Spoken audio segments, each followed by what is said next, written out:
Hey there, everyone. I'm meteorologist Cassie Knoll, and this is your 10 Weather Impact Recap for the week. Let's start with a look at some of the top weather stories from around the country. Beginning with so much snow in East Tennessee over the weekend, check out some of these totals.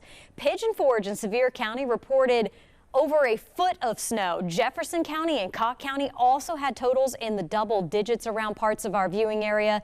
Even up into Greene County, we came close to 10 inches, and parts of Knox County saw 8 to 9 inches in some locations as well. Even Hamlin County in Morristown saw 7.3 inches of snow, and as far south as Tellico Plains and Monroe County had 5.5 inches of that fluffy white snow. Now, it was mainly confined to areas along and east of I-75 thanks to that kind of wraparound idea that we had around an area of low pressure that was developing down to our south and our east, but an impressive snow event nonetheless. And with the cold temperatures that followed, that snow has stuck around. And unfortunately, that snow made a mess of the roads over the weekends.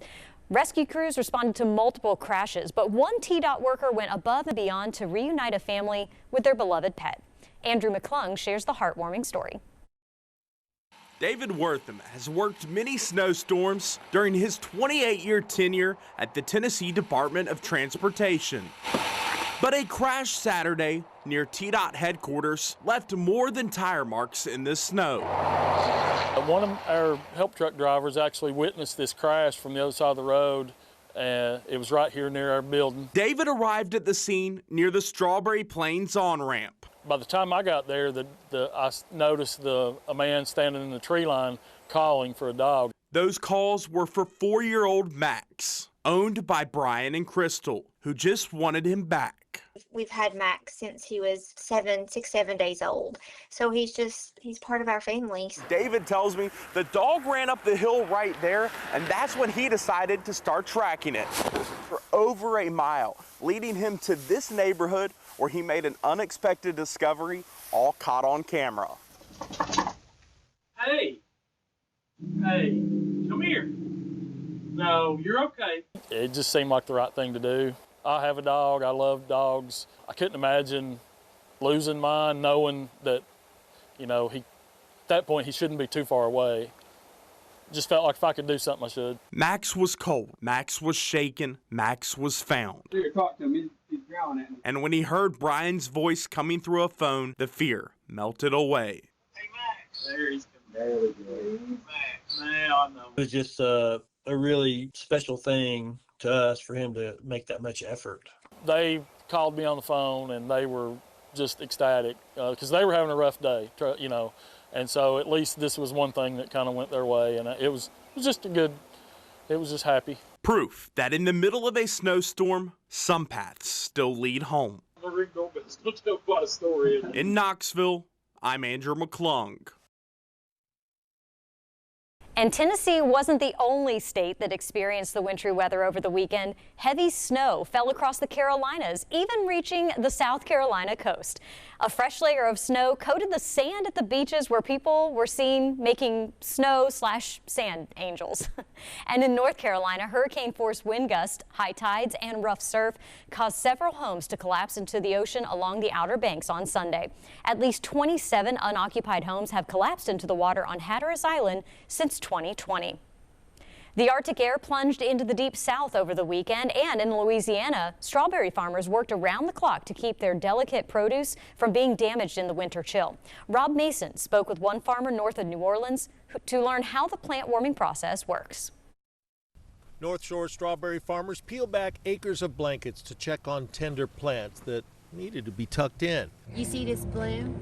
This is a bloom, and you see all the green berries? This bloom is where it starts. Here at John Dale Farms near Ponchatoula, they cover 30 acres of strawberry plants to protect from extended freezing temperatures. And this winter, they've been busy. Today, I'll uncover what I can pick and then cover back before evening because there's another freeze in the morning. As workers peel back the blankets, ripe fruit is revealed and picked for local restaurants and farmers markets who prefer Louisiana berries. Oh, definitely. I think it's a better berry. It's sweeter. We're picking them fresh. As soon as I pick this load of berries, it'll be in the city the same day. And though the strawberry plants have been covered for more than a week in some cases, Heather Robertson believes cold weather will make for better strawberries. because the cold weather, it just intensifies the sugar in the berry. All these precautions appear to have paid off. Heather Robertson says the plants look healthy and they have some nice ripe fruit on them, but there has been a small price that has to be paid for all the recent freezes. Covering, it does kind of slow them down a little bit. It protects the plant, it protects the berry, protects the bloom, but it does slow them down. For these Louisiana farmers, the berry business is good. John Dale Farms produces thousands of flats of strawberries each year, starting with just 5 acres 30 years ago. Now we're at 240,000, and as you can see, that takes up 30 acres. Now in Florida, it is common practice to spray water onto berry crops to help protect them from the cold. Damage to the fruit can occur when temperatures drop to about 27 or 28 degrees, so the thin coating of ice helps to keep the fruit at around 32 degrees. Sadly, one blueberry farm in Central Florida lost a large portion of their crop over the weekend. They were able to successfully coat their plants in ice, but strong wind gusts caused the heavy ice-covered bushes to topple over, which broke the irrigation lines and caused too much water to spray into the fields. They say that while there was significant damage to the blueberries, other crops on the farm like strawberries were able to be salvaged. Also in the Sunshine State, the cold weather is impacting more than just the plants and millions of people. Animals are also feeling the effects of the chilly temperatures. In South Florida, iguanas fall from the trees when temperatures get too low. The cold-blooded reptiles become lethargic and can even enter a state of dormancy when cold weather moves in. Iguanas are an invasive species in Florida, and the collected reptiles will be turned over to state wildlife officials. In northern Mississippi, utility crews are still working around the clock to restore power after a crippling ice storm left the region in the dark on January 24th. So not this past weekend, but the one before that. It's been almost 2 weeks since entire counties were without power, and some customers are still in the dark. Courtney Ann Jackson shares the latest. Got crews from all over the country.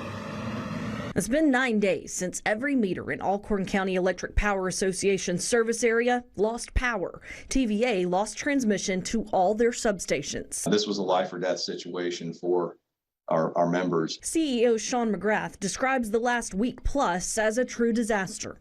The only word that can come to my mind is post-apocalyptic is how it felt. The efforts to knock the outages down to zero continue to be fortified. And we were not gonna let them wait on mutual aid to get here. We were going to get the boots on the ground that we needed to get the majority of people back in power. Fewer than 1,000 outages remain as of Monday evening. McGrath visited with the governor during his visit to Corinth Monday, where people are still gathering at the warming center. It breaks my heart because, I know I'm responsible for getting their power back on. And again, we don't take that responsibility lightly. We're trying everything we can to get it on. The same goes for Entergy Mississippi, where they have restored 92% of those who lost power in this storm. They've run into some terrain issues. Just having access to do the repairs. Typically, we do our work out of a bucket truck, but in those areas, it requires specialized equipment so that we can restore power. They're also having to call in help. We work together.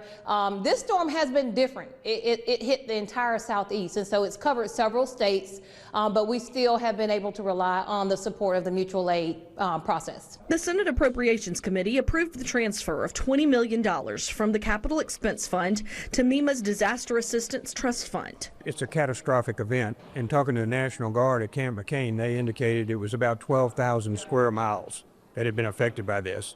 So we have huge deficits coming to cover everything. More appropriations are expected this session, with plans to get the funds to the agencies as soon as possible. The University of Mississippi is also still closed and working to clean up after the winter storm. Not only was there widespread tree damage on campus, but pipes have burst from the freezing conditions in buildings. As of this recording, Ole Miss is closed through at least February 8th. Now to a viewer question. Many of you have asked, why does it seem like we have been having active weather every single weekend lately? And the answer is because we have. When we look back at precipitation through the month of January, this graphic clearly shows that pattern. Rain and/or snow every weekend for the last 5 weeks in a row. So why is this happening? Well, on average, it takes a weather system about 3 to 5 days or so to move across the lower 48. Active patterns speed that timeline up to about 2 to 3 days, and blocking patterns slow things down to more like 5 to 7 days. This January brought the weather about every 3 to 5 days, which also happened to line up perfectly with our weekends. Now, while we're summarizing things, we also had the 5th warmest start to the month of January on record, running more than 12 degrees above average through the 10th. Then the pattern flipped and the colder air came pouring down into the eastern half of the U.S., ending the month with a 1/10 of a degree below average for the final number. We also finished with 3.3 inches of snow at McGee-Tyson Airport, which is almost 1.5 inches above average for the month of January. And now we've moved into February, which is the final month of meteorological winter. Average highs climb from about 50 degrees to 56 degrees over the next 4 weeks. The Climate Prediction Center shows confidence in the possibility of below average temperatures overall for the month and equal chances of above or below average precipitation. And that outlook matches pretty well with predictions from the many prognosticating rodents around the country, too. Punxsutawney Phil saw his shadow on Groundhog Day, meaning that we'll have 6 more weeks of winter. Interestingly, the calendar says the same thing. And if you're not happy about the possibility of 6 more weeks of winter, you are not alone. A lot of us feel a significant shift in our mood and motivation during the winter months.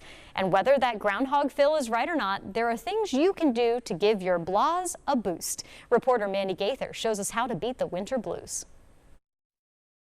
They do more than just predict the weather. Groundhogs whistle when alarmed. They're the largest member of the squirrel family, have a constant need to gnaw, and if you hide out to survive harsh winters, you have more in common with these guys than you may realize. As humans, we're animals too, so we can be vulnerable to hibernation, and some people are just much more vulnerable. Clinical psychologist Craig Sawchuk with Mayo Clinic says when it's dark and cold outside, it's not uncommon for people to feel the winter blues. Symptoms may include wanting to sleep more, a drop in energy, feeling sad or down, having heavy limbs, and craving carbohydrates, which may lead to weight gain. And then the spring and summer months, we get back to our usual baseline. Whether feels right or not, you can beat the blues before spring is sprung. First, Sawchuk says lifestyle factors like exercising, staying connected,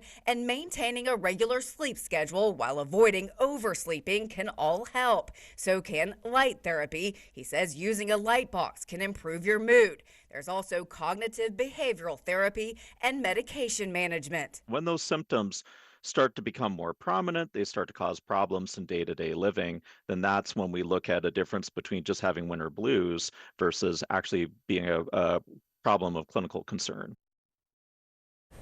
Back here in East Tennessee, crews are getting close to reopening the last road that remains closed because of flooding from Hurricane Helene. Workers with the Tennessee Department of Transportation are building a new bridge on Highway 353 in Washington County, where the road crosses the Nolichucky River. Floodwaters washed out the original bridge, and crews are now setting beams for the new structure. Construction also continues along I-40 in Cocke County, Tennessee, and Haywood County, North Carolina, for repairs and improvement to travel through the Pigeon River Gorge. After months of rebuilding, the Unicoi County Animal Shelter is one step closer to reopening. Flooding from the remnants of Hurricane Helene damaged the building and forced the center to relocate to a trailer. Now, construction has wrapped up on the shelter and the building is on its way to housing animals once again. Lauren Davis takes us on a tour of the new facility. Empty kennels, fresh flooring, and a building that's starting to feel ready again. All signs of how far the Unicoi County Animal Shelter has come. More than a year after floodwaters from Hurricane Helene forced the shelter to close, staff are finally seeing the finish line. Everything was destroyed by the flood, so we came into nothing. We had a new a container unit that we were using that we ended up outfitting with heat and air. So we had nothing at that point. We had a small office, also container unit, and we've been working out of it. A final walkthrough of the building reconstruction took place Tuesday morning. The contractor says it's a big change from what they started with. You could definitely tell it was very aged. A lot of work had to be done within the walls and the masonry work. The exterior showed a lot of age and just wear and tear. The rebuilding process also includes more space and upgrades. We're going to do spays and neuters. That's something that really isn't offered in the county. There's one vet's office in the county. They can't obviously do all of it. So, that's going to give opportunity for people. The shelter said community support played a major role in getting them to this point. From donations to fostering, the county stepped up to help. Any sort of outreach, any call that we've had to make, to the community, hey, we need this, it shows up, like in packages from Amazon, or people pull up and deliver it, anything. When we've needed fosters, we've pretty much put a plea out, we've got it taken care of. Although the final walkthrough was done, the shelter still won't officially open until the next couple of months. They're still waiting on some items for the facility. Reporting in Unicoi County, I'm Lauren Davis. And now let's get a check of your 7-day forecast. We still have chilly weather sticking around all the way into the upcoming weekend, but look at this. Next week, signs are there about a little bit of a pattern shift that might finally allow our temperatures to get back up to above average for the first time in the month of February, and really the first time in several weeks. So that would be a really nice thing to get a little bit of a mid-February thaw as we get into the early to middle parts of next week. But as always, you got to check back for updates. And thank you so much for watching. Remember, you can get the very latest forecast and watch our 24/7 live radar anytime with the WBIR Plus app. Plus, we have a 24/7 live camera loop showing cameras from all around the region. You can download the WBIR Plus app for free and watch on your TV.